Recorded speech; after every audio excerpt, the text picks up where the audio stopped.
My name is Riley Hart, and I never imagined I'd end up the villain in my own home. One heavy, humid New Orleans evening, as cicadas hummed outside, my sister-in-law Madison stormed into the dining room, her sleek designer purse swinging like a weapon. "Riley, you need to pack your things and go," she said, her voice dripping with disdain. "People who sit around all day don't belong in a house like this. Find yourself a cheap apartment downtown." My jaw dropped. This was my house, the one I'd poured my heart, time, and savings into. But my husband, Evan, just leaned back in his chair, smirking, while his parents, Helen and Gerald, nodded as though Madison had spoken gospel. I'm a 34-year-old software engineer, working remotely for a startup, reshaping the booming tech scene here in New Orleans. My days are packed with coding, virtual meetings, and deadlines that keep my brain buzzing from sunrise to sundown. But to Madison, Evan, and his parents, I was just playing on my computer. They've never understood remote work, never wanted to. To them, if you weren't clocking in at some office, you were lazy. And that night, as Madison's words lingered in the air, I realized they'd been whispering about me for weeks, convincing themselves that Evan was the hero who'd built this sprawling home we all shared. The truth? I paid the $7,500 mortgage every single month. The down payment came from my savings, scraped together after years of grinding through grief. My parents died in a car crash when I was 28, leaving me with no siblings and no family to lean on. Their life insurance became a nest egg that I quietly invested, turning it into millions. I never told Evan or his family. If they'd known, they'd have seen dollar signs instead of me. I used my salary to cover every bill, letting Evan keep his paycheck from his maintenance job at an office complex. He liked that arrangement until he started rewriting history. Soon, he was telling everyone he was the one who had built this house. That evening, as Helen muttered about my supposed laziness, my chest tightened. Evan could have told them the truth, but instead, he watched, amused, as his sister tried to push me out. I met Evan during the worst season of my life. It was a rainy afternoon in New Orleans, and I was standing in the hallway of my old office, staring out the window, trying to hide the tears welling up. My parents had just died, their car sliding off a wet highway one night, and the grief came in crushing waves. I was 28, completely alone. Evan, the building's maintenance worker, noticed me. I'd seen him before, tall, with a warm smile, but we'd never spoken. "You okay?" he asked softly. I don't know why, but I told him everything. My parents, the accident, the emptiness they'd left behind. He listened quietly, then told me he was close to his own parents, Helen and Gerald. "I can't imagine losing them," he said. "You're strong for carrying this." From there, small talk became coffee breaks, then dinners at hole-in-the-wall spots around the city. Evan was easy to be around. He didn't try to push me past my grief, just let me be. Within months, we were dating, and he introduced me to Helen and Gerald, who welcomed me like family. They invited me to their warm Lakeview home for Sunday dinners, filling a space in my heart I thought would never heal. A year later, we married. No fancy proposal, just a quiet belief we were better together. We rented a small apartment near his parents, and life felt steady again. I quit my office job for a remote role at a tech startup, wanting flexibility for the future. My salary stayed the same, so I offered to cover our rent, groceries, and bills while Evan saved his paycheck. "You're good with money," he'd say. "I trust you." I thought we were a team, but Evan never really respected what I did. To him, my job was just typing on a laptop. He'd come home from his shift, see me on Zoom calls, and joke, "Must be nice, relaxing all day." I laughed it off, but the comments piled up like small stones in my shoes. Things shifted after Helen and Gerald's home was destroyed in a flood. They were unharmed, thank God, but they lost everything: photos, heirlooms, memories. For weeks, They stayed in our cramped apartment, their faces heavy with loss. I cooked for them, cleaned, tried to make them smile, remembering how they'd helped me through my own pain. They kept apologizing, saying they didn't want to burden us. One night, Evan and I talked it over, and I suggested we build a house big enough for all of us. I'd been saving for years, separate from our joint account, and a mortgage made sense.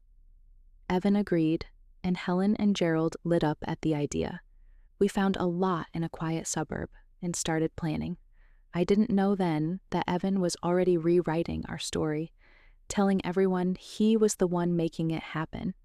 The house was my idea, a modern two-story with big windows and a wraparound porch, perfect for family gatherings.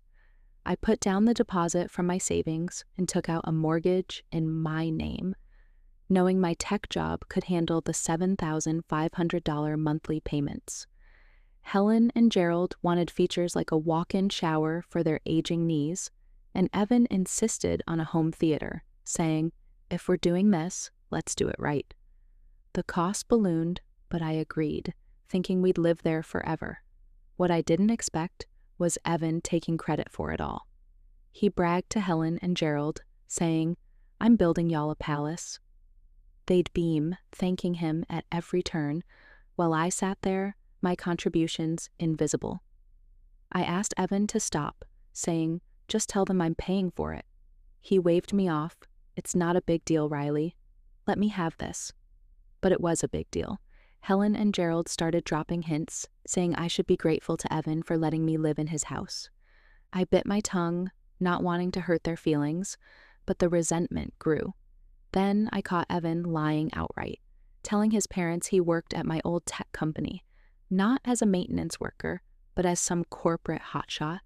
I overheard him one night spinning tales about meetings he'd never attended. When I confronted him, he shrugged. "It's just talk, Riley. They're proud of me." But those lies painted me as the leech. Helen and Gerald, who'd once been so kind, started eyeing me with suspicion, like I was freeloading off their golden boy. When we moved into the house, their attitude hardened. They didn't get remote work, thought I was goofing off because I wasn't commuting. Helen would barge into my home office mid-Zoom call, saying, "Riley, the dishes won't wash themselves." Gerald would grumble, "Evan works so hard, and you're just sitting here." Evan didn't correct them. Instead, he'd complain to them about me. "She's always on that damn laptop," he'd say. I started working at coffee shops in the city, just to escape their constant jabs. I begged Evan to tell them the truth, that my salary paid for their lifestyle, but he'd snap back. "Let it go, Riley. They're old school." Then Madison showed up. She'd been living in Miami, supposedly crushing it as an event planner, but she rolled into town with stories of quitting her job to chase her dreams. Helen and Gerald fawned over her immediately, and she wasted no time targeting me. "Riley's just playing games on her computer all day," she'd say, loud enough for me to hear. She even spread a lie that I was a cleaner at Evan's company, flipping our roles to make me look pathetic. I wanted to scream the truth, but they'd never believe me over their precious Evan. Every dinner I cooked for them, I'd end up eating alone in my room, while they laughed at the table. Madison's voice, always the loudest. I was drowning in my own home, and nobody cared until I finally hit my breaking point one sticky summer night. Madison had been living with us for a week, turning my life upside down. She'd taken over the guest room, but that wasn't enough. Over dinner, she leaned across the table, her eyes glinting. "Riley, I'm staying here for good. This house is too nice for someone who doesn't even work. You should move out. Get a studio somewhere." Helen clapped her hands. "That's a great idea. You're home all day, doing nothing." Gerald nodded. And Evan? He just chuckled, like it was a joke. I stood, my chair scraping the floor. "This is my house," I said, my voice shaking. "I paid the down payment. I pay the $7,500 mortgage every month. My salary covers every bill in this place." The room went quiet, but only for a second. Madison snorted. "That's a lie. Evan built this house. Helen and Gerald chimed in, calling me ungrateful, delusional. Evan's face flushed, but instead of backing me, he yelled, "Stop making stuff up, Riley." Then he pulled out divorce papers, already filled out, and slammed them on the table. "Sign these or get in line." I stared at those papers, my heart pounding. I'd been bending over backwards for years, paying for their lives, swallowing their insults. And now this. I thought of my parents, how they'd raised me to stand tall, and something inside me snapped. If they wanted me gone, I'd go, but not quietly. "Fine," I said, my voice steady now. "I'll sign, and I'll put the house and mortgage in Evan's name." His eyes lit up, thinking he'd won. He had no idea what was coming, what I'd spend the next week planning. I met with a lawyer to start the divorce and a bank officer to transfer the mortgage. Evan hated the meetings, whining about the boring details, scrolling on his phone while I listened to the bank explain the $7,500 he'd owe every month. "Just tell me where to sign," he said, grinning like he was inheriting a fortune. I warned him, "Evan, this mortgage is huge. You sure you can handle it?" He laughed. "I got this, Riley." I nodded, hiding my smile. He hadn't listened to a single word. The day I signed the papers, I felt a weight lift. Evan was practically dancing, telling Helen, Gerald, and Madison, "The house is mine now." They cheered, already planning a celebration trip to the Bahamas. "Move out while we're gone," Evan said, tossing me a smug look. I didn't argue. I started packing, but not the way they thought. Every piece of furniture, every appliance I'd bought with my money, I sold it all. The couch, the fridge, the dining table where they'd mocked me. By the time they left for their trip, the house was half empty, and I was gone. I didn't just leave, I started over. With the divorce finalized and the house off my shoulders, I used my investment millions to buy a penthouse condo in downtown New Orleans. Floor-to-ceiling windows, a sleek kitchen, a balcony overlooking the city skyline. It was everything the old house wasn't. I'd spent years decorating that house to Helen and Gerald's tastes. All neutral tones and floral curtains. This condo, it was mine. Bold colors, modern art, a cozy nook for my coding setup. For the first time in years, I felt like I could breathe. I kept my investments secret, even from Evan. After my parents died, their life insurance gave me a lump sum, and I funneled it into stocks and real estate, teaching myself through late-night research. It was my safety net, my dream of an early retirement with him, but he'd shown his true colors, and I was glad I'd never told him. If Helen, Gerald, or Madison had known, they'd have clawed at it like vultures. Instead, I used it to build a life they couldn't touch. I settled into my condo, joined a yoga studio in the city, signed up for a cooking class at the local market. My neighbors were artists, entrepreneurs, people who didn't judge me for working from home. I'd sip coffee on my balcony, watch the city wake up, and feel a peace I hadn't known in years. The stress of living with Evan's family, their snide remarks, their endless demands melted away. I was free, and it felt like a gift. Meanwhile, Evan and his family were off on their Bahamas trip, completely unaware of the storm waiting for them. I didn't hear from them until the night they got back. My phone buzzed as I was unwinding with a glass of wine, and Evan's name flashed on the screen. I almost ignored it, but curiosity won. "Riley, where's the furniture?" he shouted. "The fridge, the TV, where's my stuff?"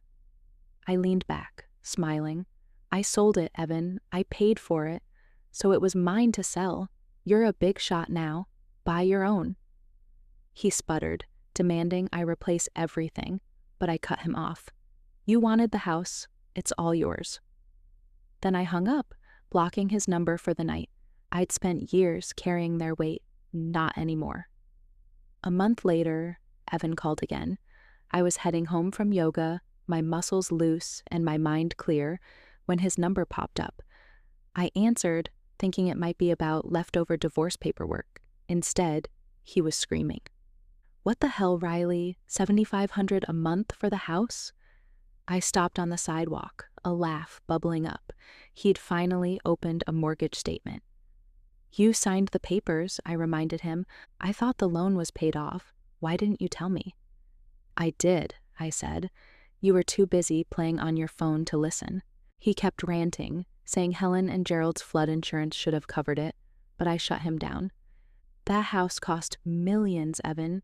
You thought it was free? He went quiet, then tried a new angle. Can't you help? Just pay a few months until I figure it out. I pictured him in that half-empty house, Helen and Gerald bickering, Madison scheming. No, I said. You wanted to be the big man. Handle it. Before he could beg, I added, by the way, I'm in a luxury condo now. Investments paid off.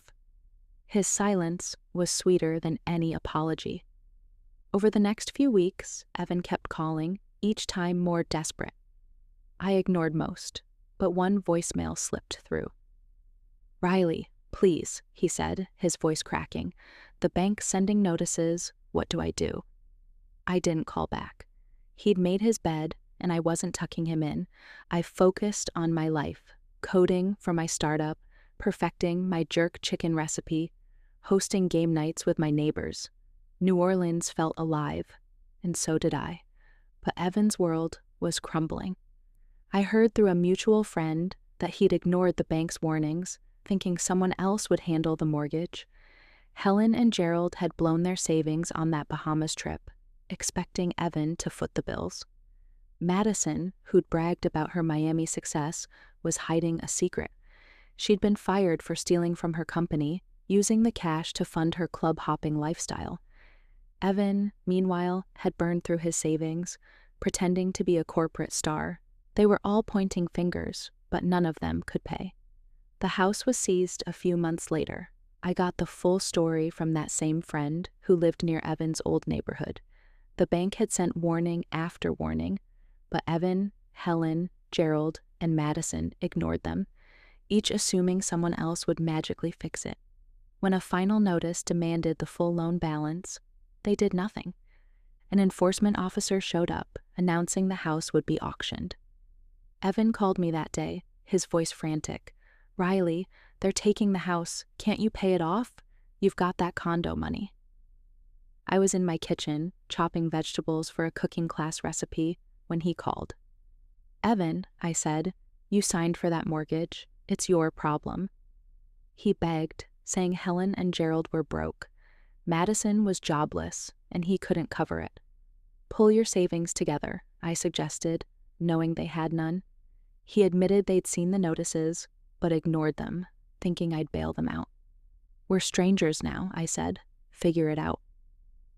In the background, I heard Helen and Gerald yelling at the officer, Madison sobbing. Evan joined them, cursing me as a scammer. I hung up, my hands steady on the knife. Their lies had finally caught up with them. Helen and Gerald had banked on Evan's big job, not knowing he was just a maintenance worker scraping by. Madison's embezzlement scandal followed her to New Orleans, making her unhireable. Evan had spent his savings keeping up his fake corporate image, buying rounds at bars, gifting Madison designer bags. When the house was auctioned, they moved into a rundown apartment in a rough part of town. My friend said it was cramped, with roaches crawling out at night. Helen and Madison fought constantly, their screams earning neighbor complaints. Then came the fist fight. Evan and Gerald got into it one night, blaming each other for the mess. Madison and Helen tried to break it up, but it spilled into the street. A neighbor called the cops, and all four were arrested, bruised, humiliated. The story hit the local news, and Evan's coworkers started whispering. He kept his job, but he was on thin ice, stuck supporting his family in that bug-infested apartment. They tried job hunting, but Helen and Gerald clashed with bosses, and Madison's past kept her out of work. They were trapped, living off Evan's paycheck, their pride in tatters. I've never felt more alive than I do now. My condo's my sanctuary, filled with laughter from friends who don't judge me for coding in my pajamas. I'm mastering yoga poses, grilling shrimp tacos for my neighbors, and planning a solo trip to Savannah to wander its historic streets.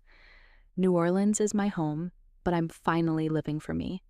Evan and his family, they're just a faint memory, like a bad dream that fades by breakfast. I heard Evan was asking around, trying to find my address, but my building's concierge shuts down strangers. My friends keep me posted, warning me to stay sharp, but I'm not scared.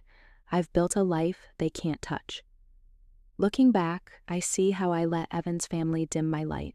I stayed quiet to keep the peace, paid their bills to feel needed, loved. But love doesn't demand you shrink yourself.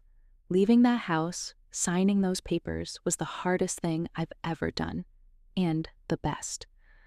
I reclaimed my voice, my truth, my life.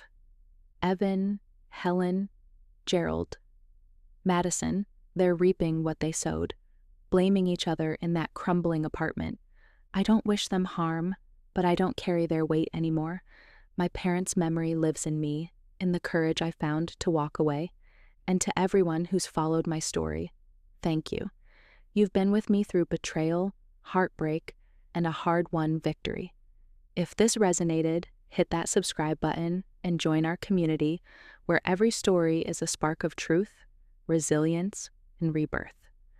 Keep carving your own path, and I'll meet you at the finish line.